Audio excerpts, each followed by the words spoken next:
Hello, and welcome to American Dreamland. I'm Max Chavez. I'm Misty Stone. And I'm Christopher Locking. Well, we are 40 minutes removed from walking out of Ari Aster's new motion picture, Eddington, starring Joaquin Phoenix, Pedro Pascal, Emma Stone, and Austin Butler. And we're going to be talking about that today since it deals a lot with conspiracies, cult-like movements, and all of that that formed in the aftermath of COVID-19. And I will just state my review right now. If Ari Aster has 1,000,000 haters, I am one of them. If Ari Aster has 100 haters, I am one of them. If Ari Aster has but one hater, it is me. If Ari Aster has no haters, then I have died and left this world. Fuck this movie. Fuck it, I hated it. I hated it so much. I was saying that the second the credits started rolling.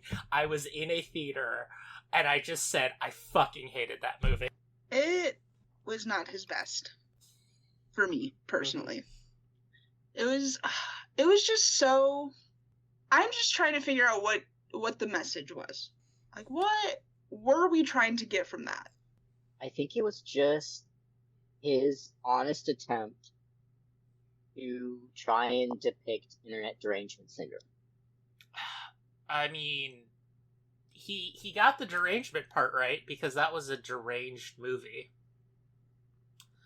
I just have to say, like, this movie is not even the best movie with Joaquin Phoenix as the lead that depicts, like, a very elaborate form of mommy issues that I've seen in the last 24 hours.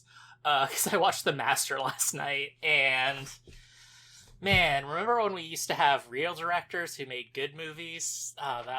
Those were the days. I mean, I really liked Hereditary and Midsommar.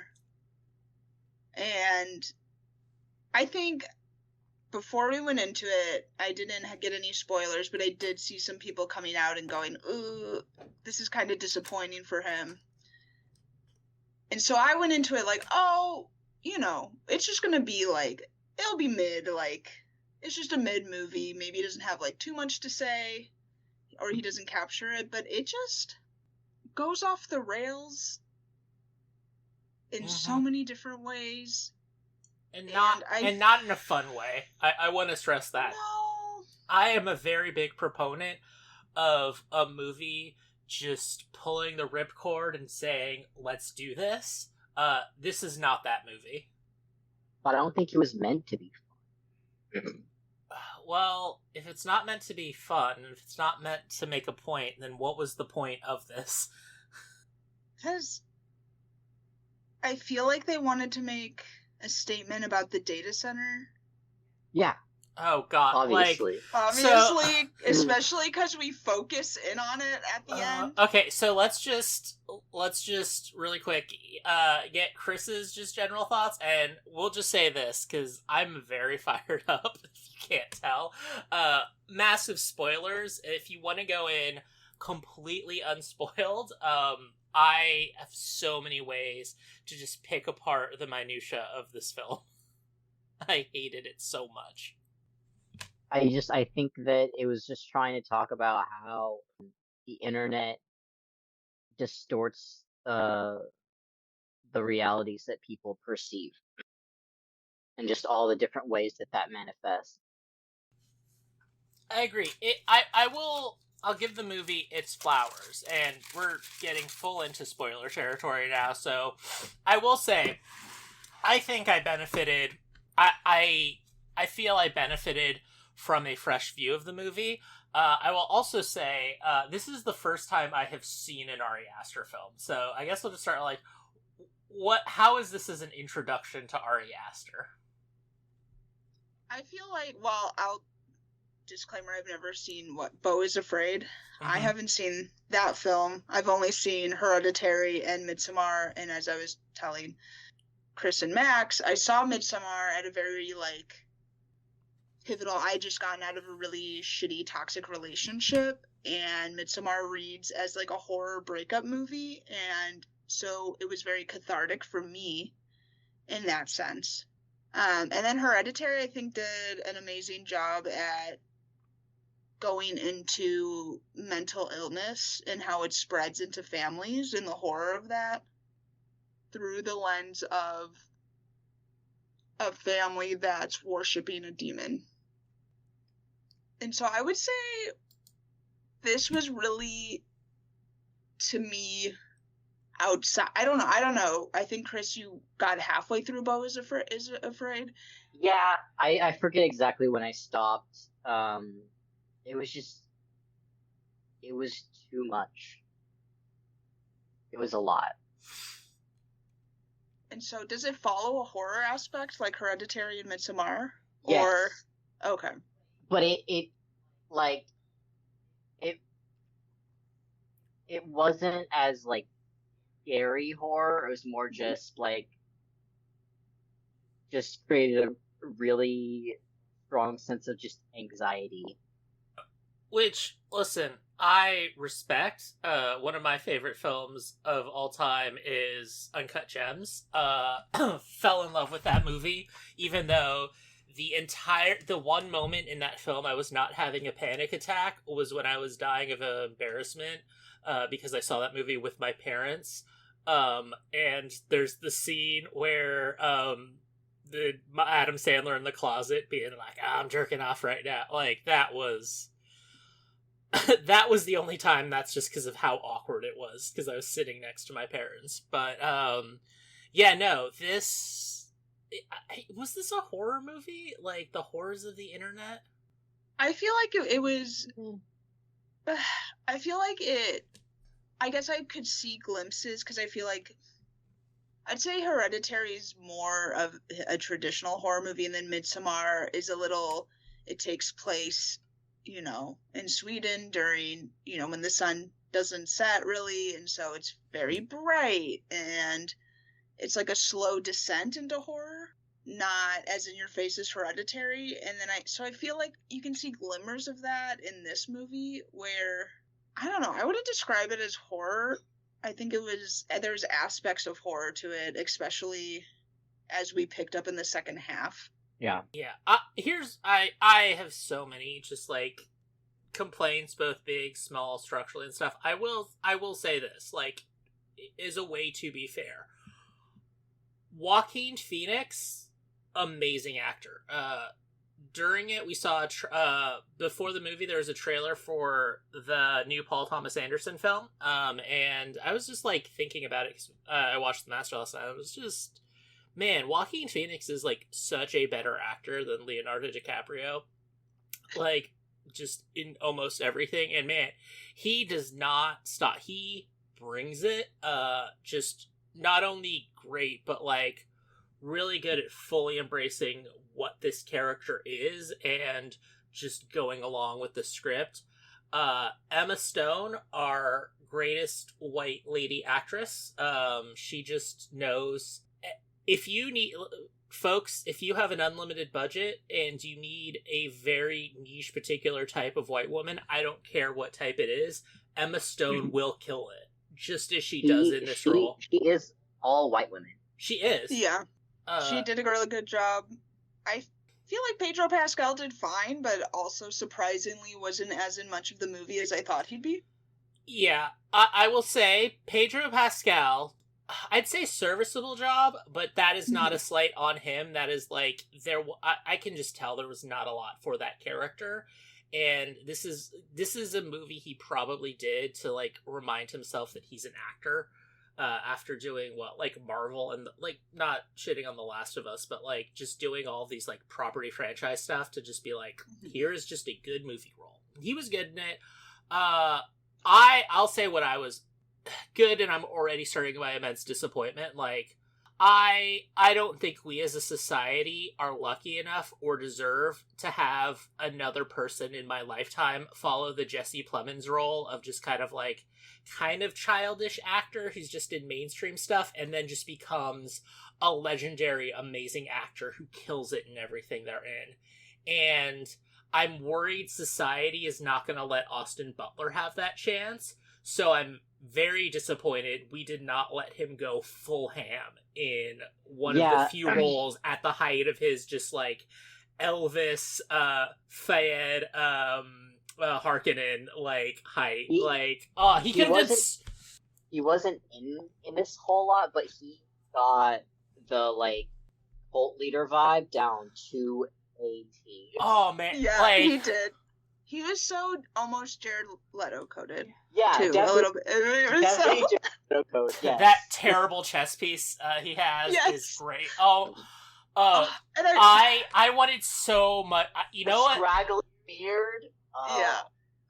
It was so good. I wish we had I thought we were going to get so much more. Ari Aster, here's... I'm going to be saying a lot of how you could have made a better movie. Here's one way you could have done it. I'm a kind of moderate sheriff during COVID. My wife's a conspiracy theorist. 2 hours of just that awkward dinner of Joaquin Phoenix's character and Austin Butler talking about his crazy conspiracies. That would have been an amazing film. Yeah. I agree. We deserved so much more of his character, and I feel like we were shorted, like, because they kind of dip pretty early on too. Yeah, that's I don't know if it's just like, hey, I appreciate your work, we have this like little role. I just if he's not in the script a lot, I don't know, but man, I just have to say I haven't really been like keeping track, but like in my mind right now, this is the last... I've never heard of Austin Butler in any capacity whatsoever, and then his last 3 films were Elvis, Dune 2, and this, and man, up there with the best 3-run films, like, ever. The only reason it wouldn't be up there is if there's a film I haven't seen and I'm forgetting. So good. I love that man so much. He's amazing. We need to cherish him and make him our new Plemons. I really hope we can do that.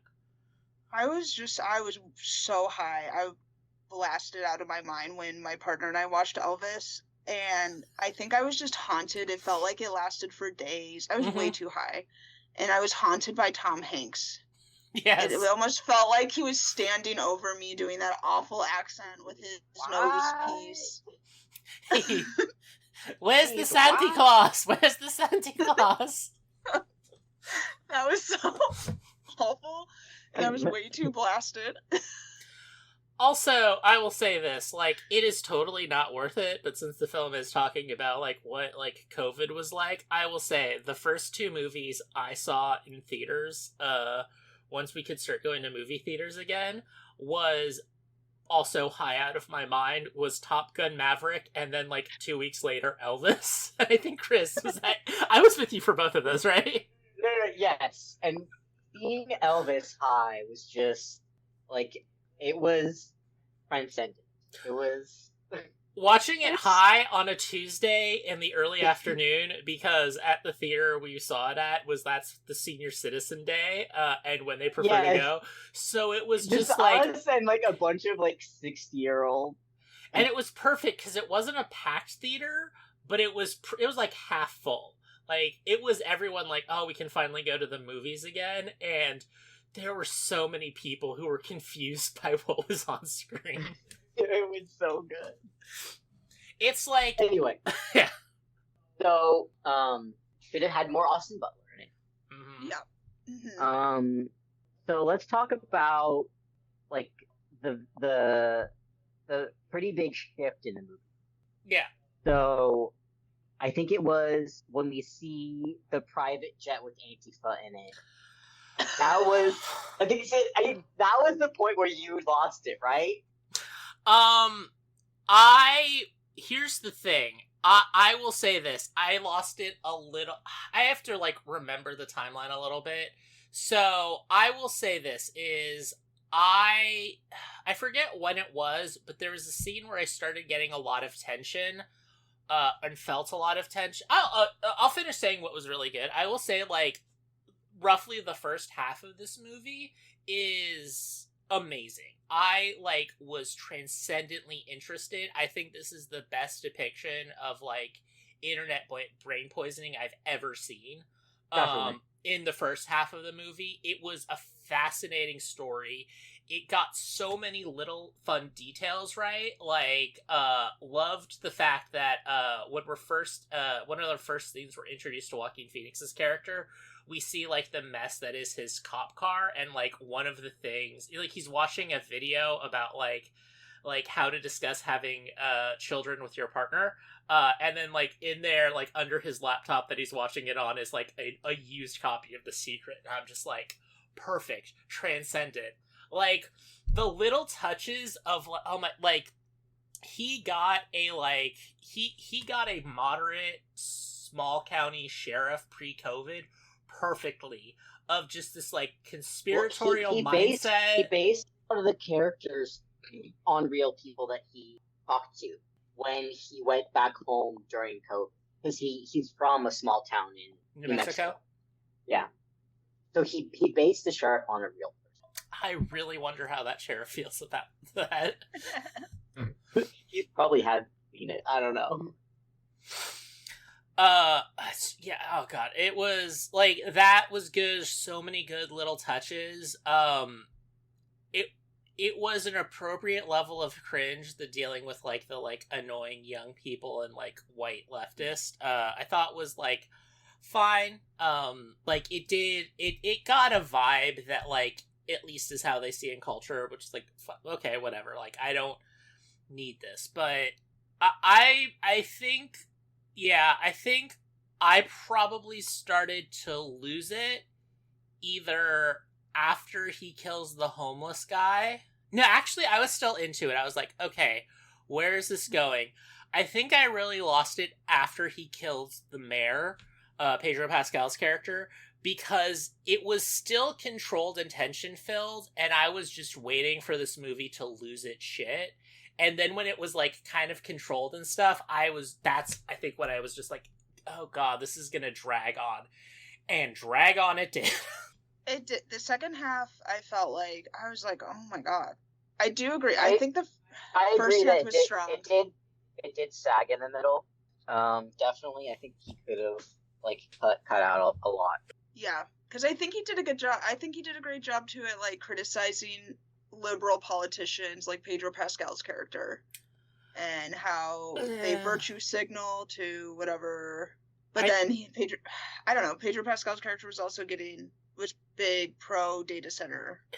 I think, like, a great thing that would have happened, and another thing that, like, there's, like, no, especially in the second half, like, but this is something that's present throughout the entire film for me, is it has no coherence whatsoever.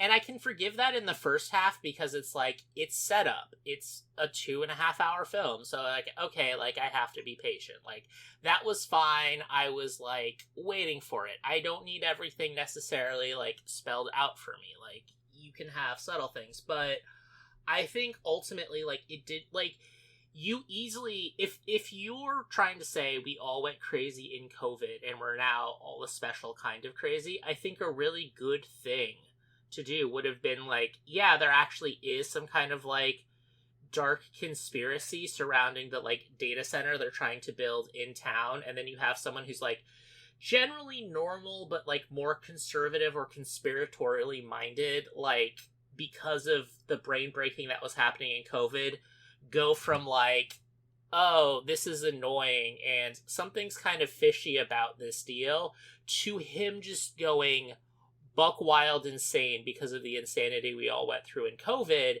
And like, and I think that is true. Like, you know, as we're recording this, a bunch of stuff about like Trump and Epstein is coming out, and it's like all of this stuff. And I do think that is like, yeah, that is a problem. Like, there is legitimate things and questions we have in the Epstein files or whatever, but like MAGA and QAnon has like poisoned the well so much. I think that would have been interesting, of just like him going insane and like what happens when an insane person finds a conspiracy, but it's super simple, of just like, oh yeah, I made this deal because I made a ton of money, or it set up my run for governor or whatever. Like, that would have been an amazing film if it kept the vibe that it had in the first half. Or it could, and you also could have done that like cringe liberal stuff too, because then you're not both sidesing it or making a political point. You're just examining a man's descent into madness, which is always a fun time. Shout out every Robert Eggers film, which which also I love every Robert. Okay, not a man's descent into madness. Sometimes it's a teenage girl, but it's still an amazing movie. Yeah, I don't know how I feel about the whole Antifa on the private jet. Like, was that It's obviously? I feel it was obviously like the Joe Cross character. Right around the time that he killed the homeless man, had a psychotic break, and then everything after that is just his psychosis. It speaking of like another thing that was like so focused on and set up and we spent so much time for that amounted to absolutely nothing is you also forget the conspiracy angle. You could have just, he makes a big deal about how like he has asthma so he doesn't like to like mask up or whatever.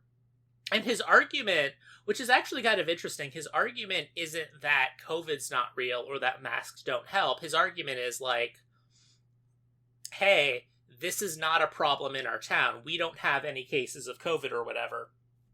So, like, we don't need to be worrying about that.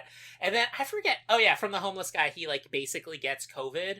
And, like, First of all, they never explicitly tell us, even though, like, they make a big deal of, like, him getting an email with his test results. And he clearly starts to go unhinged because of COVID. Like, that is, like, it's, what is it? It takes place in, like, May 2020, which is, like, I think when we dealt with our first big, like, surge because people were, like, refusing to lock down and follow the things. So, like, that also could have been a, like, there's all these kind of weird things in the background just to establish, oh, hey, there's a lot of tension in this town. And then just, like, oh, the first time someone gets COVID, now our bubble is fully broken and we all lose our shit. Like, that also would have been a very good movie. Especially, like I said, if you kept that vibe and style from the first half of the film. Yeah.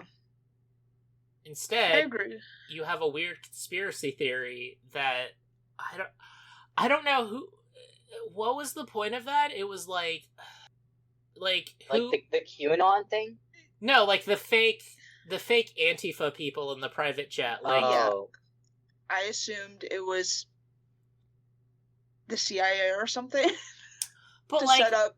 There's so much, like, who are they doing it? What is their purpose? Like, I'm not saying it has to be neat or, like, hey, remember MK Ultra or Midnight Climax? Like, no, you can just say, like, Alphabet Government Agency wants to create unrest in the population. They keep implying that some of his weird stunts are going viral, but, like, we never really see that. And I think, like, that could have been a way to explain why fake Antifa would have attacked this rural small town in New Mexico, because it's like, oh, it's getting a lot of airplay because of these sensational crimes. We should create unrest there, because it's like, you're unlikely to have a failed operation because it's such a controlled environment, or you can control the environment so much, and it will obviously be like a huge news story of, like, you know, massive shootout and all of that. Yeah, I guess if we're going with it wasn't him being deranged at this point, I guess I took it to as them implying they're sowing discontent for this data center to be successful. Because I would say Pedro Pascal, maybe just because it seemed like when it was just Pedro Pascal as mayor and he didn't have anyone running against him, there wasn't any dissent about the data center, really. Like, he had pushback from one woman, but just one woman. And she only got backing when Joe Cross, Joaquin Phoenix's character, starts running. Yeah, it's also, like, what is the data center supposed to represent? Like, big tech? And, like, they allude to some, like, things about it being, like, environmentally harmful, but, like, I feel like, and this is what I mean when I say it's like a 90s film where it's like, boy, this person has something to say. I wish he knew what it was, because it is like, what is the criticism that's being leveled? Because, like, it's not an explicitly anti-technology film per se. They're not really linking the data center to, like, the brain poisoning that happens on your phone. And it is like a depressed town with like no economy. Like this actually would be good for if you, which is admittedly a big ask, but if you remove the like environmental impact of this data center, there's really no negative for this town to have an actual industry. And he's not really harping on like this is the actual harm or bad things that will happen if we get this data center. Like, so it's just like, why is there so much opposition? Like it's just like people are mad about it, so they have a reason to have a conflict. Yeah, because I think we needed more pushback on the data center. Or but I feel just more flushing out of like what the data center actually means. Right. Because they drop a bunch of... Yeah, go ahead. Oh, sorry. I was just going to say, because I feel like the data center conversation is a lot more recent than, and we weren't really having that in COVID, like how destructive. Like now you see how these data centers, like these small towns, are smelling like chemicals in the air and can't breathe, and the noise pollution. And they're running out of water. Like they turn on their taps and they're drying up. I think this is like, I think looking back, like this is the like Perot moment of me going like, oh, I've solved the crime of like the moment I knew I should have known I was gonna hate this movie is because there is like one of the characters randomly like keeps talking about Bitcoin for like the first third of the movie, and then it's not tied in to build up how he's one of these like weird libertarian or like survivalist guys. Like it plays no role in his character development. It's treated as a joke, but is like central to his character in a lot of ways. But Bitcoin is in no way related to like the data thing, which like was something that was happening around that time, which was like all these small rural towns were like taking offers from like crypto companies to build these mining centers. And now like the towns hate them. So like that could have been it, but it's I think it explicitly says it's an AI learning machine. He made an AI thing because that's what he's concerned about, because he makes movies. And that's what like the deep learning models are like, oh, they're making movies now. Which, like, fine, just say, like, I don't know, like, I'm not, like, a purist, like, change the timeline of, like, no, we actually did care about AI in 2020, and here's why AI is shit, and this data center is just gonna be a pointless AI thing. Like, just explicitly say that, and then have it weirdly in the background. Like, you did it anyway, it's not really, it's just randomly there.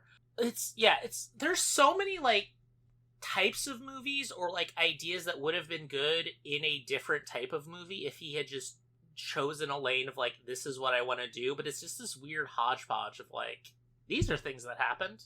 Yeah, it was pretty incoherent, and I think the incoherentness gets worse as you sit there and some parts just really drag. And then you're left with, okay, why was this film made?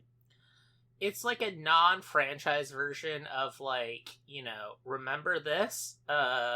Which is Tony Soprano likes to remind us is the lowest form of conversation, because it's just like, remember how we all went crazy during the George Floyd protest, and remember how crazy our phones made us during COVID? Like, it would have been great to just see like, yep, this is what happens if we personified the internet that week in May in 2020. Like, that would have been wild. It would have been interesting. You could have justified it being incoherent because we didn't know what the fuck was going on in that moment, and then it just didn't do that. It just stops and turns into this like, I don't know what, like, elaborate thing that's just like, I don't think this is, you know, explicit. It's definitely negative. I don't think it was, I think it veered on nihilism, but I don't think it really crossed into that line. Like, is that like a theme in his other films of his just being very nihilistic about like existence and human relationships and stuff? Yeah, and when I think about the endings of Hereditary and Midsommar, then I would say you could probably view them as nihilistic in terms of what. Yeah, I'd say. I mean, Chris, I don't know if you have any thoughts on Hereditary's ending, if you feel like it's pretty. I saw it so long ago, I really don't remember. But I would say Midsommar, kind of embraces this dark aspect, but also because it's happening in such a bright and colorful scene, it's very contrasting. Listen, I love Wes Anderson films, and what is a Wes Anderson film except just mulled in sadness under a very colorful, organized exterior? Like, you can make amazing films like that.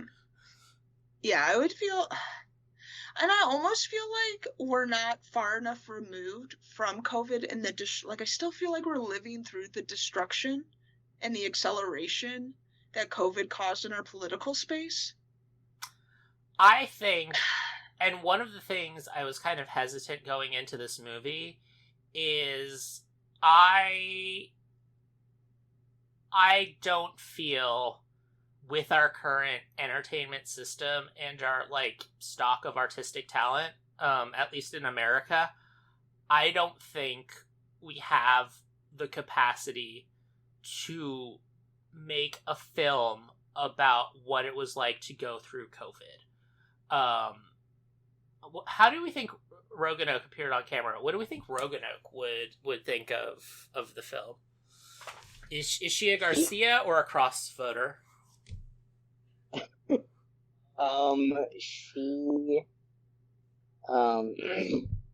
He's the one funding the data center. Yeah. She is. She was the one giving the Antifa super soldiers. Yeah. Yes, she's funding the Antifa super soldiers for her data center. Yes. Guys, she takes. We should be honest. Yeah. Listeners, we should be honest. Roanoke is actually a famous Twitter person, Al Crane T. Nelson, who came up with the Antifa super soldier joke from 2017. And is very upset that basically Ari Aster made a film about that tweet. He's so cute. She is so cute. She's so cute. She's so brave. Look at her. She is like, if you want to see pictures of her, yes, you can pay us on Patreon. Pay us on Patreon. She is also, a queen.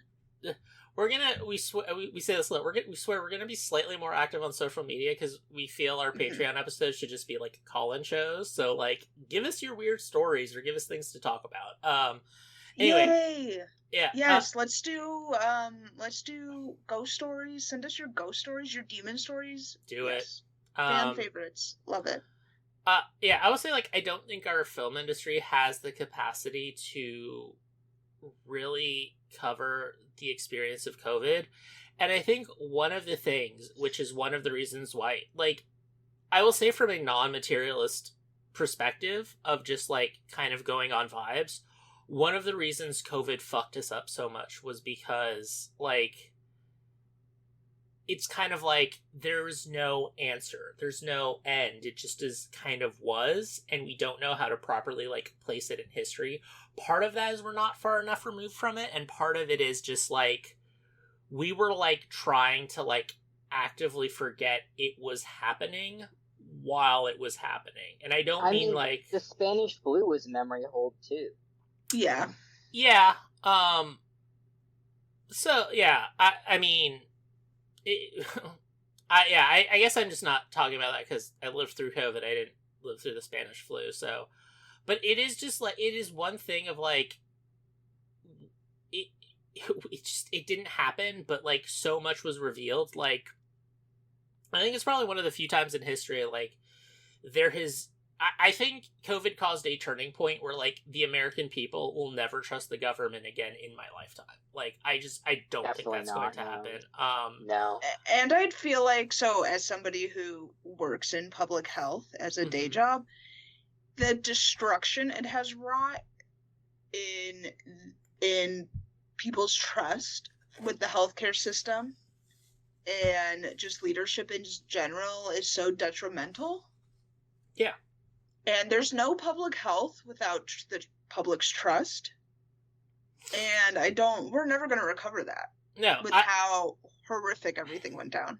And I also don't think, like, we're mature enough. I don't think Americans are mature enough to, like, deal with the, like, paradox of the fact that, like, the president with the largest amount of anti-vax support made the vaccine that let us return to normal life. Like, we're just not getting, like, we're not mature enough to, like, be able to separate those two things. And, like, that's part of us, like, not dealing with, like, the kind of world we now live in because of what happened.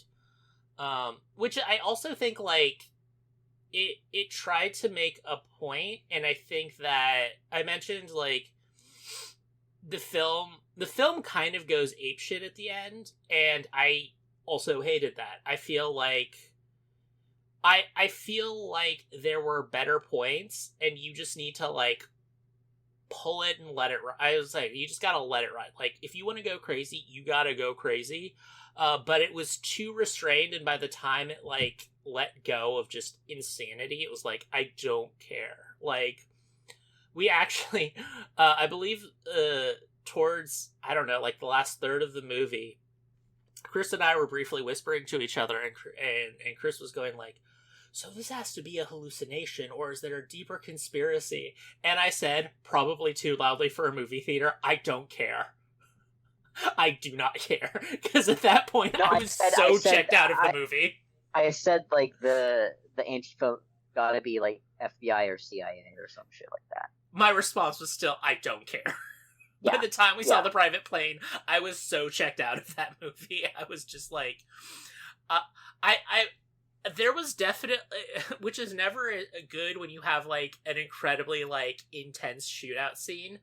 I'm in the middle of playing a video game called Death's Door, and I am stuck on the final boss, and I was playing that right before we left, and, like, during the shootout, I was just like, alright, what strategies am I going to use to beat this boss when I get home? Because I stopped thinking about the movie. I was just so disconnected. Because it's just, like, it does the liberal thing of, like, or it's kind of like what we used to criticize South Park for, is like, huh, you actually cared about what life in COVID was like, you idiot. Here's some dumb slop for you. Like, I just felt that, like, it's not that I disagree with Ari Aster's opinion, it's that I don't know what his fucking opinion was, or what the point he was trying to make with this movie. And I will also say part of my huge disappointment is... oh my god, that, like, legitimately, that first half is, like, one of the best things I've seen in theater in years. Like, I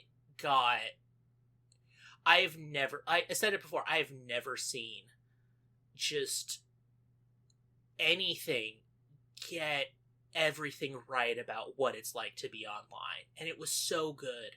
And then, when it was good, it was good. And then, literally, like, a switch hit, and it's like, has this man ever even used email? Like, he has no understanding of, like, modern culture, or, like, movie making, or storytelling devices. And it just, like, completely fell apart. Yeah. I just... and it came off as he thought he was making something so profound. People are going to say that he is making something profound, and it is like... and at best, I think it's lukewarm because of how hard it falls off. Yeah. It falls off so... I think that, like, this is part of the symptom. They made fun of it, so I'll do it a little bit of, like, the whole, like, woke thing of, like, oh, we can't support, like... I feel so... we've mentioned it before, like, we're already spoiling it, but, like, I thought, legitimately, like, before the movie lost the rails, I think Joaquin Phoenix's character... I guess I can only talk about this movie in hyperbolic terms. I think if it had been an amazing movie all the way through, you could make an argument that, like, Joe Cross is one of the great characters of cinema in the 21st century, a la, like, Daniel Plainview. Like, I'm not even kidding. Just the vibe of this certain type of guy who is this just, like, weirdly conservative sheriff who just has these psychotic beliefs, is supporting like the fascist like police state system that is the United States, but still has this weird sense of humanity, like just spoke to a certain type of guy that can no longer exist because of the changes in COVID. And if there had been a coherent story with that man at the focus, I would be arguing that this is one of the greatest films I've seen in the last 10 years. Like, and instead of just me saying the second the credits roll, I fucking hated that movie. Like, it had so much potential. And there was clearly skill involved in it. Yeah, it really did. And Joaquin Phoenix, is so brilliant. And so good at playing a man who's descending into madness. And I don't know, the chase scene... Where he just gets a machine gun and then accidentally kills, like, the one good cop in the movie. Geronimo? Because I could have swore, like, the plaque said Geronimo. I think it was, I think it was artifacts of, like, the thing. I don't think it was actually his bones. Because remember, Geronimo's skull is allegedly at Yale in a certain secret society that people masturbate into it. Oh. I didn't know that. Part of the... We gotta talk about cults. Skull and Bones, allegedly, one of the rituals is you have to jerk off into Geronimo's skull. Or wait. I thought it was just a skull. No, I might be confusing it with jerking off in a coffin, but allegedly they did steal Geronimo's skull, and it's just in the clubhouse. Yeah. Gross. Yeah. Yeah. And that's what I mean, if it's like, I think, kind of like to tie it into like the thesis of the show is like the unique American mindset and like our obsession with cults is like, I'm gonna loosely define it, and this is a stretch, but whatever, it is like, I feel like Americans have an aversion to just kind of honesty and cringe. Like, you know, the old saying is like, I am cringe and I am free. Or like accepting cringe and knowing it's cringe.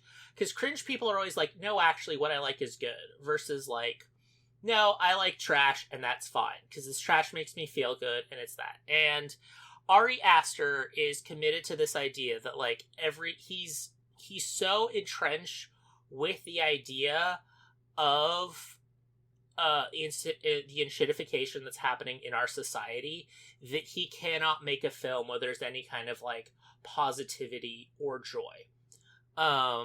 But like he's also such a, I don't know, has at least some talents and skills as a writer. I mean, I know it's hyperbolic, but like the first half of the movie, like I'll say it again, like Joe Cross could have been the 2020s like Daniel Plainview in terms of just like fascinating complex characters. So he's too good of a writer to like create flat characters. So you get this muddled mess of like, you have to say America is bad because that's your weird dogmatic view, but you cannot accept that humans have humanity and community is all we have. I'm thinking of that scene where he's like getting into a fight with people about masking, and like he's defending this old man who doesn't want to mask up for incredibly dumb and stupid reasons. But like, and like you see him as an asshole just yelling at these workers who are just trying to do their thing, and then it does a cut and he has a bunch of groceries and he hands it to the guy who they weren't letting in the store because of masking, and then it's like, oh my god, thank you, sheriff, like let me pay. He's like, no, I'm just trying to be a nice person. And it's like, yeah, it's like all we have is each other and like community, and when that's torn apart we have nothing. I don't think Ari Aster believes that, so you just get this muddled mess of just like, don't things suck? COVID was terrible. Yeah. Yeah. The grocery store scene definitely reminded me of what I was doing during COVID at that time. You were that guy. You were that unfortunate man. I was. I right when the pandemic hit, I basically lost my job, right? So I was scrambling. I managed to find a job at Safeway, which is like a mid-range grocery store chain where we live. And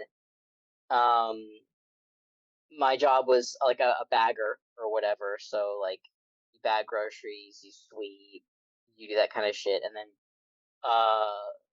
they had to have one person at the door telling people to put a mask on. Like I had to tell people to put a mask on. I had to sanitize the carts and like bring the carts in.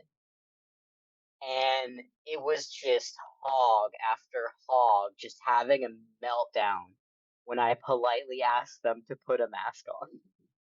I did this for Yeah. like eight. I had to do this for like almost every 8 hour shift I have. I would have to do it for the entire 8 hours because if all the rest of the baggers were women, like they'd be like, I'm too ill, and I would have to do it the whole day. Did you also have to like time? Huh? Like wait. Did you also have to like keep track of how many people were in Oh the yes, store? yes. I had to do that too. Yeah, I had to I had to count Yeah. count people coming in. So it was and it was so hot. I remember it was so goddamn hot, and the dress code was black pants. We had to wear black. We had to wear blacks, and black polo shirt. Why? You couldn't even wear shorts? No. No. Oh my god. Okay, so was- this answers my question. I was like, Misty, have you had to work in a bagger at a mid-range? No. No, I was never a grocery store where I've just been in different fast food. Yeah. I was in food. I was Chipotle was definitely the worst. Mm-hmm. And I understand why they have a lot of lawsuits. Yeah, I also had to, I worked at, Ralph's, which, Misty, you probably know is Kroger, in the Midwest, and, I was a bagger there when I was in high school, and I just know all of the, like, the thick wool polos you had to wear, like, the black work pants, they had to be black, all of this stuff, like, how it was miserable in the summer. After that, I worked for the census. That was a time because again, like there was like everyone had a serious mistrust of the government, so I had to like knock on people's door and be like, "Hey, I'm trying to count you for the government." Hi, I'm from the government.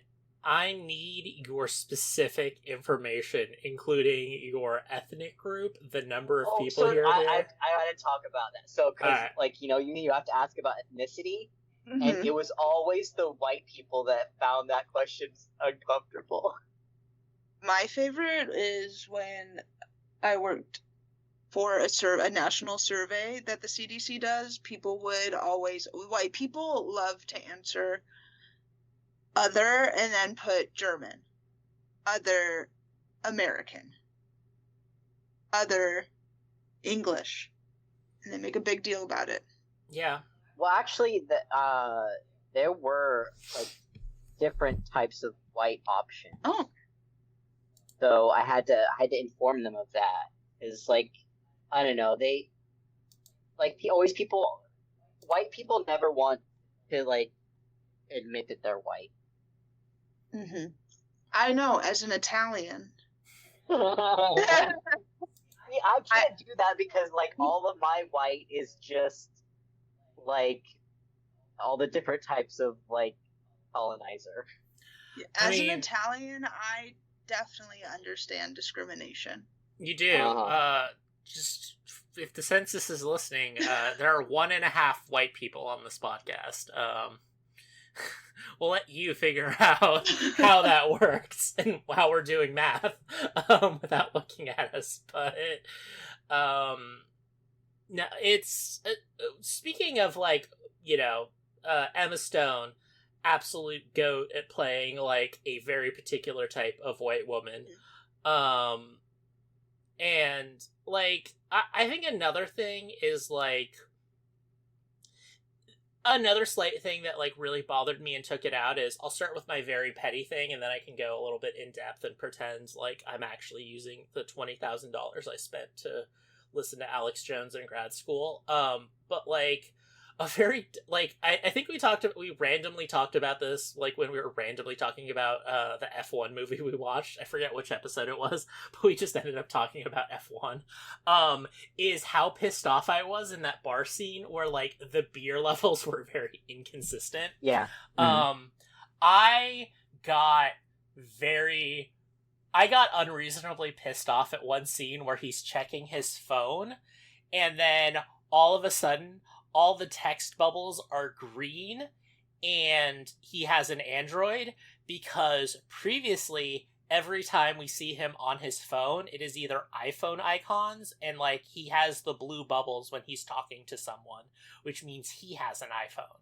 And I just thought that was an incredibly dumb and stupid, like, continuity error to make. So, very petty. But the actual thing is, like, he got so much right of, like, the people who got radicalized, and even to a certain extent, the way they got radicalized during COVID, to go from just, like, apolitical or maybe, like, kind of woo-woo, generally anti-vax or crystal people, to straight up Nazis and all of that stuff. And I thought, like, he did a really good job of, like, how that stuff became pervasive, and, like, how, you know, people started to see this stuff. Like, you know, I feel like I was I don't want to say early adopter, but, like, I knew about a lot of this stuff because I was terminally online when that was still considered a serious social problem and flaw, rather than just how our society works. And that's how I found, like, just being too online is how I found so much of this, like, David Icke and Alex Jones stuff when I was, like, in middle school or whatever. So, like, yeah, that's how these people started to get exposed to that. But it was just, like, so, I don't know what point he was trying to make with Austin Butler and then Emma Stone running away with him, and her getting pregnant, other than to just, like, kick Joaquin Phoenix's character in the nuts after he's in a wheelchair. I think that's exactly why he did that. Yeah. It was just to punish him. Which also, if you just make the second half of this movie just, like, legitimately, like, this movie would have been so good if, like, the first half was just, like, the building up of tension from, like, Uncut Gems, and then at the second half of it, it's just like, fuck it, we're making Meet the Feebles now. Like, just an insane... What's Meet the Feebles? It's a Peter Jackson movie that takes place in a world where the Muppets are real, and by the Muppets I mean, like, everyone is, like, a kind of puppet, and it's like... it's just this insane thing where, like, a rabbit is dying of AIDS and prays to Jesus, who's actually Kermit. Someone's addicted to heroin because they're having Nom flashbacks. There's a sexual predator walrus. It's a really fucked up movie. I enjoyed it. I think it would have been great if it was just building up of tension and then just utter insanity, and then just end it with, like, you know, Joaquin Phoenix in this wheelchair just being used as a prop of, like, what the fuck? That would have actually been great, because, like, I feel like after, like, after the height of the BLM stuff was kind of, like, the last time we were, like, America, like, the America we grew up in. Because, like, after that, everyone just went irredeemably insane and created the thing we're in now. Oh, did I talk about so, like, when I lived in a house, like, with my sister and her boyfriend, the next door neighbor, who was, like, a Trump guy, and I think it was Halloween, he just got super drunk and just scream the N-word and all this stuff. And I think that same night, spray painted his own fence to say, like, BLM rules, like, to try and, like, take a picture of it and post it on social media for likes. There's a scene where, when Joaquin Phoenix's character, assassinates the mayor and his family, he's, like, tries to frame it as, like, the local town BLM protesters, and he takes a can of spray paint, and Chris and I knew exactly what he was doing the second as soon as he took a spray paint can out, it's like, we know what's happened. And he whispered to me, like, what do you think he's writing? And I just remember the blacks rule, which was like a legitimate story of like a guy probably similar to your neighbor got drunk and fucked up his garage and didn't want his wife to yell at him, so he spray painted blacks rule to like blame some street youths.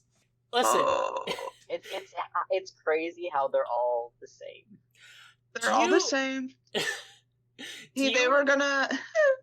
Oh, go ahead. I was gonna say, do you all remember, I forget if it was 2008 or 2012, but there was this, like, white lady in Arizona who, like, had a press conference and, like, filed a police report and said, like, I was leaving my job and I went to my car and then I was assaulted by a bunch of black men who beat me up and then carved Barack Obama or BH in my like something, and then like there was secretly security cam footage or something, and it's just like, oh, she absolutely made this entire thing up to get attention.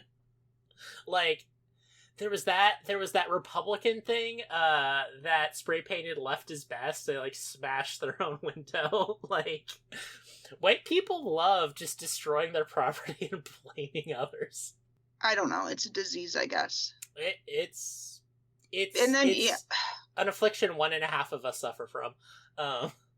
And then like we go into after Joaquin Phoenix assassinates Pedro Pascal and his family. He seems to desperately be trying to redirect the Pueblo police department. Yeah, because apparently Pedro Pascal's his house is half on Pueblo property and half, which they kind of established like early on when like he gets hassled. Like the opening scene is him getting hassled by like tribal police who are saying you got to wear a mask because you're on Pueblo land. And that is another thing of just of details of like, there's a scene where they're like investigating and like there's obviously the jurisdictional bullshit of like, oh, we're the sheriff's department, we're arguing, well, this was on Pueblo land. And there's this actually very interesting scene where one of the sheriff's deputies who does not know what's going on and just accidentally fucks up the crime scene by accidentally touches something ungloved and like contaminates the crime scene based on, an order Joaquin Phoenix's character gives. And I thought that would have been super interesting to think like, oh, this guy who's just kind of dumb and befuddled is actually a lot smarter and like sinister than we thought by like having his quote-unquote his actually inept deputies accidentally fuck up the crime scene to, like, defend himself. Like, that would have been clever, but no, it's just a weird accident that happens that doesn't go anywhere. Yeah. And then they get an opportunity to blame the only black police officer. I think the only black person in town. Yeah. Yeah. Yeah, I think he is the only black person in town, now that you mention it. Is there another... I think the only other black characters in the movie are in the campaign ad for Ted Garcia, where it is explicitly noted, like, where did he find black people in this town? That was that was so much. Ari Aster wanted to say something about race, but he didn't do it, because, like, the black guy is basically, he's yelled at by the BLM protesters of, like, you should be with us. And that is the thing, that whole stuff really pissed me off, because he wasn't trying to say, like, oh, institutional racism, it affects liberals too.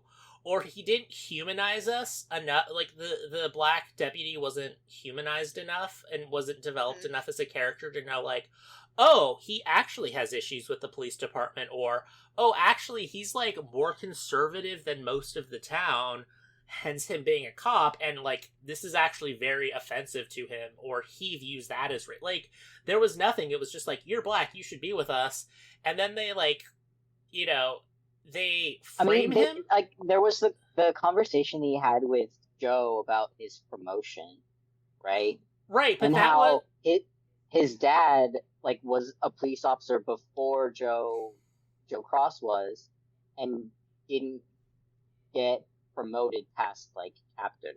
Yeah.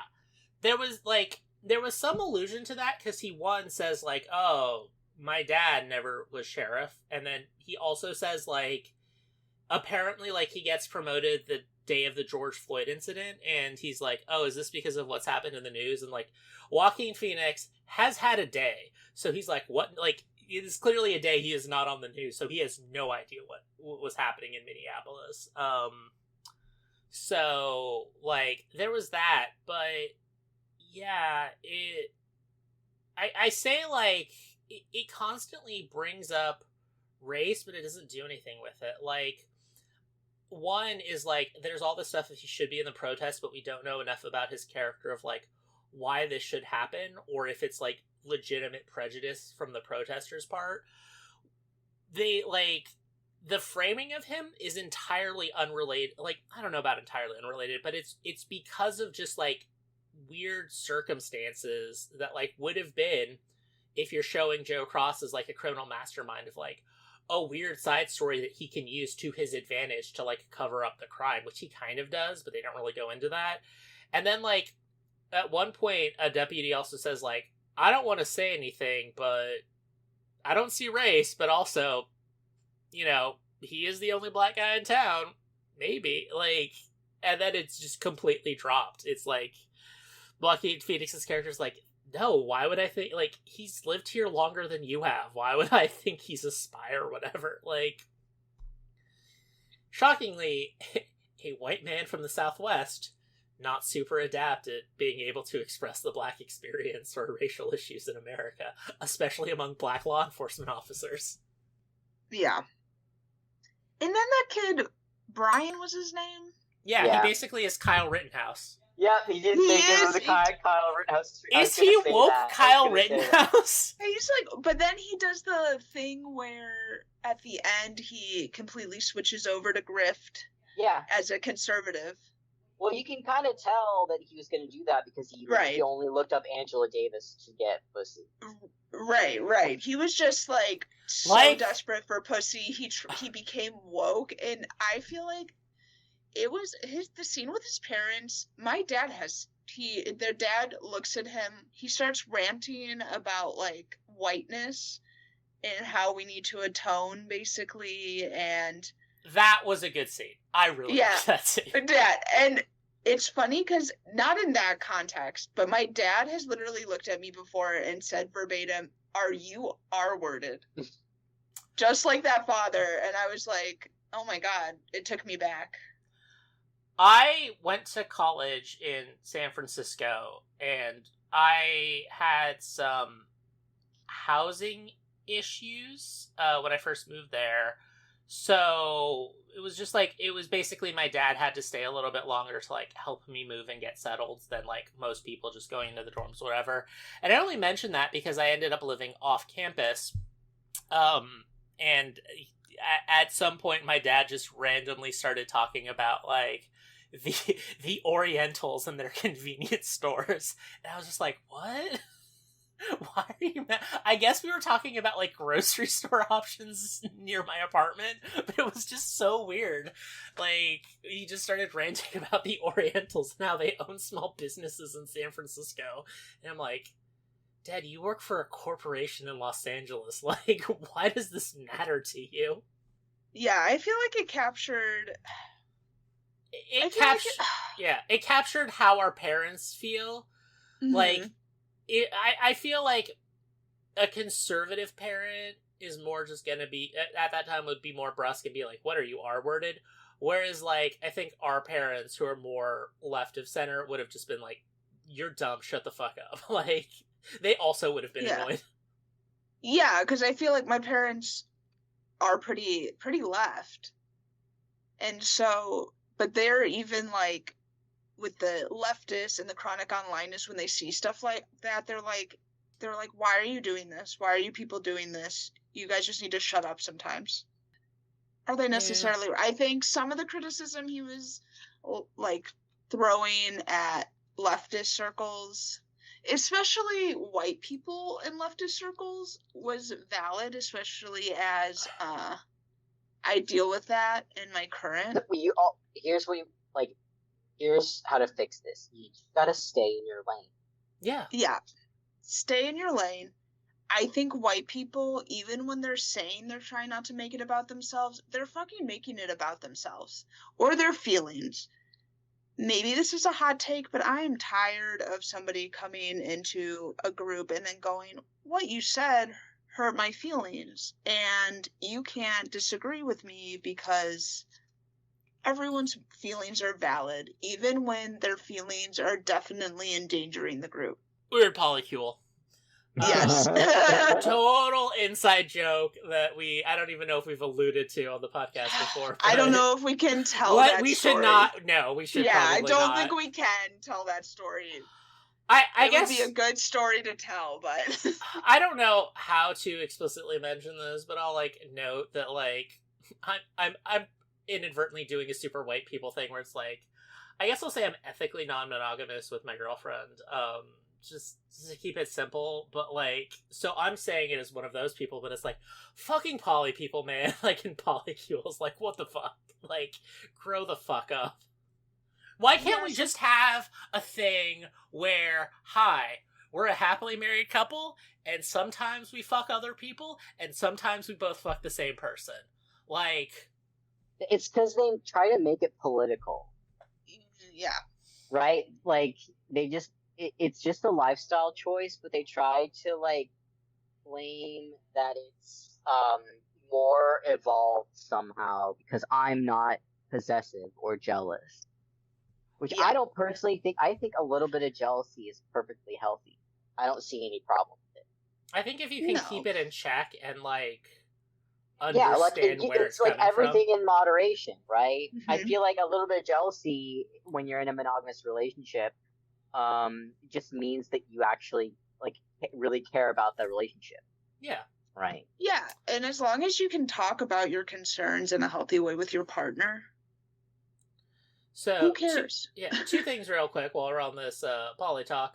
One, are we going to see that a trailer we saw was for like a weird comedy where like there's a poly couple? Oh my god, that was so. I just thought about like this is just rich white people problems. Yes. Yeah, it is very much rich white people. The same thing as the trailer that I keep seeing of like the Benedict Cumberbatch and that other lady getting which divorced. apparently I think is a remake of the War of the Roses, which is like, why would you remake that movie and then just like whatever? Why does that have to be a remake with like two of our like, I don't know, classical British actors? I have loved Olivia Colman. I don't want to be too hipster about it, but I've loved Olivia Colman since she was the love interest in Peep Show. Like, that incredibly dumb, problematic British sitcom. I've loved her since then, so I'm happy she's getting work on a grand scale and probably getting paid a lot. I'm very happy. She's won an Oscar, right? She definitely... Yes. Super cool on that front, but yeah. Like, come on. I want to say it was for... The Favorite, right? The Favorite, which I love the Favorite was so good. I love The Favorite. Which leads me into, I think our next movie has to be Begonia. Yeah. That's the new... Yorgos Lanthimos. Yeah. I would not maybe say next movie, only because I feel...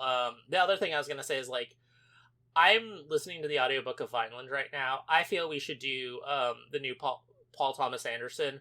One, because, like, from what I've read in Vineland, or listened to in Vineland so far, it covers a lot of, like, a weird leftist look at, like, culture and conspiracies like we did, number one. And number two is, like, I think I mentioned I watched The Master last night. Like, I fucking love Paul Thomas Anderson. He is probably a top 10 director of all time for me. Boogie Nights and Magnolia I don't know. They're definitely both are in my top 20 films of all time ever made. Boogie not Nights, a Magnolia fan. Oh, yeah. Oh, yes. Go for it. I'll just quickly tell this story. I love Boogie Nights because my older cousin, when I was a child, was caught. You don't have to tell this story. I was gonna blow past it. No, I would love to share this story. My older cousin, he was like 17 at the time, and his parents caught him making videos of himself naked in a Batman mask with the name Dick Diggler. And when they discovered him because he had been charging their card for porn as well under the name Dick Diggler. And then somehow it led to them finding his like nude photos of him just wearing a Batman mask, going by the pseudonym Dick Diggler. I have a theory of how that happens. So, sometimes and this is the person that we're trying to reach with this podcast. Yeah. Did you have an episode when you were 17 that might be considered a crime now? Well, my theory on that, which is like another incredibly dumb teenager thing to do, is like, I'm like, you know, it's kind of a lazy thing, but like when I'm buying a gift for someone like on Amazon or whatever, I'll usually just send it to them because there's like a wrapping option or whatever. So like when you do that, it will fill two things of when you're filling out the form to buy it. Like the first is, who is this package for? And then the second is the credit card information. So I will put whoever's name the present is for, and then I'll like obviously put my credit card information. I think they caught him because what probably happened is he put Dick Diggler in the credit card information, and then a credit card company sees that and goes, hold on, that's not the information we have on file. Mistakes happen, especially with autofill. Ring, ring. Hi, we're your credit card company. We just want to alert you to some few charges. There was a suspicious thing. Do you know a Dick Diggler? No, we don't. Look on Google. Oh my god! How often do you get a message? It's like, what is this weird thing? And then you'll look up part of it on Google. He was just so inspired by Dirk Diggler from Boogie Nights. But why the Batman mask? I guess to hide his identity, because I feel like it was technically child porn. Yeah, we're like 5 years apart, but I feel like there were still conversations at that time going on about how this is back then in the aughts. We started having news reports about how kids were getting charged as sex offenders because they were sending nudes to each other. Mm-hmm. And so I guess this is my theory. I've never talked to him about this, but my theory would be like, oh, I could get in trouble because I'm underage. Chris has grabbed Roanoke and is just cuddling her like she's an emotional support animal. I'm just like, I cannot hear another thing of how the youth is terrible. I'm gonna have to go back to the germ factory soon. Oh yeah. Yeah. So I think we should do one battle after another. Okay. I think that'll be fun. Yeah. Because Begonia doesn't come out till October. Yeah. And also like I'd want to see the new Paul Thomas Anderson anyway. Would love it. Yeah.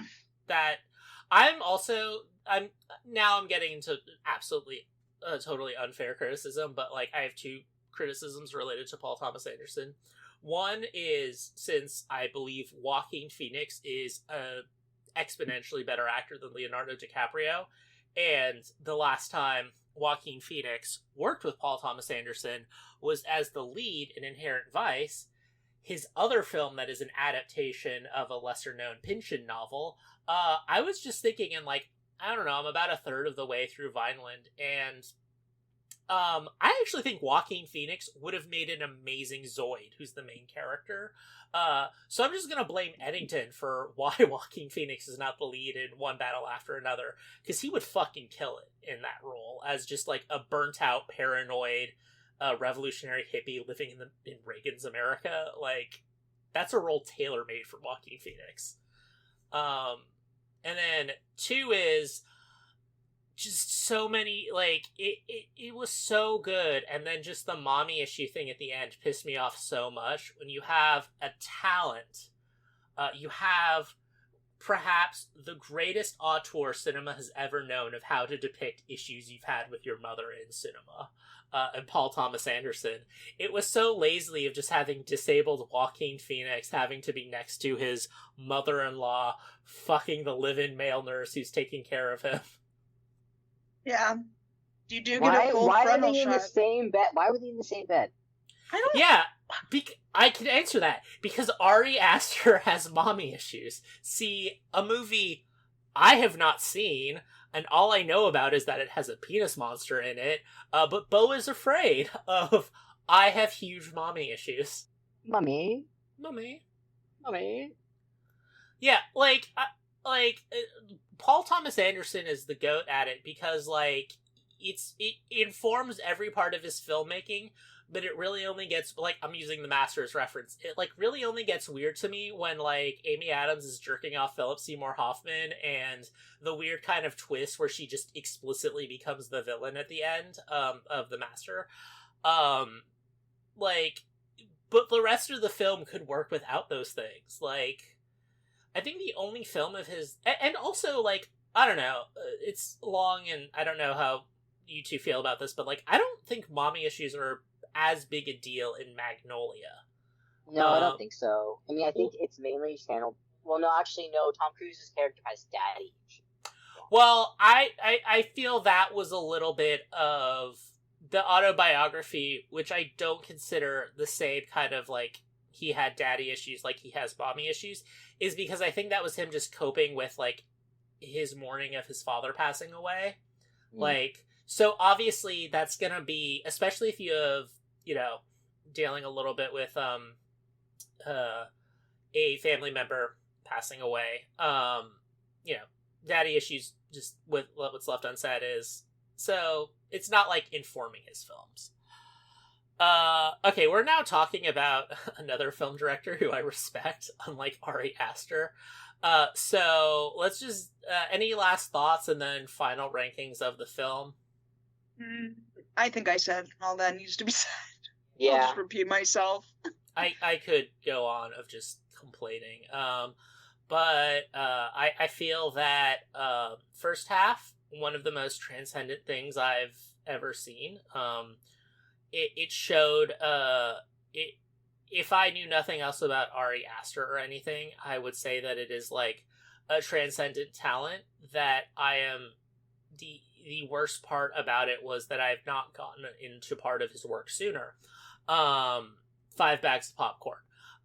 Second half of the film, the first immediately comparison I had to it was Boondock Saints, which Max Lore is my most hated movie of all time. I think I am hard pressed to find like a non-explicitly fascist film or like snuff video that I hate more than the movie Boondock Saints, and I was getting real strong vibes of that movie when I left the theater. I've calmed down a little bit in the now like 2 hours since we've seen it, but still, only 4 bags of popcorn for that second half. Out of 10? You're still giving it 4? That's the on cinema joke because they only give movies 5 bags of popcorn or 4 bags of popcorn. I see. Is this out of 10 bags of popcorn? No, I've just been watching a lot of on cinema at the cinema lately. Apologies, Chris, for bogarting the TV to watch things you probably are. That's fine. I don't care. Yeah. What about you? Chris? You probably liked it the most. We briefly talked about it, and you were like, "I feel weird that I have to defend this movie." I mean, I wouldn't say I think I agree with a lot of your criticisms. I think I did watch a couple of interviews that Ari Aster did, so thinking about that, I kind of knew already what he was getting at. And the whole thing is, like, the internet has siloed everyone off into their own sort of, like, just reality is just sort of warped for them in different ways, right? Mm-hmm. So I kind of was thinking about that the whole time while I was watching it. So I guess the latter half didn't bother me as much as having that in my head. I don't know. I think that maybe as part of my job and just like yeah, I definitely have family that probably has very similar political views to Ari Aster and everything. Is I think for me is it's like it's very easy to see the big problems in society, and I don't mind that we talk about them, but I am just kind of like like I'm not interested in you saying, "Man, doesn't the internet suck?" It's like say something novel or like explain the ramifications. Like you have to say something more than just like the problem we're all aware of. Like that's just kind of now a core part of our society. Like give me something more. Like okay, boomer, computer's bad. Corporations mildly evil. Like okay. I think as at least the videos that are actually generated by AI get like harder and harder to like for at least the normal person to distinguish. I think there's gonna have to be a point where people just completely stop trusting what they see on the internet and start just focusing all their attention in meat space. Or maybe like at least most people need to do that. There's still going to be a segment of the population that just gets stuck in the dreamland, as it were. Mm-hmm. Right? But I've thought about this since like the AI video thing started like a few years ago, and I'm just like if these AI videos get to that point,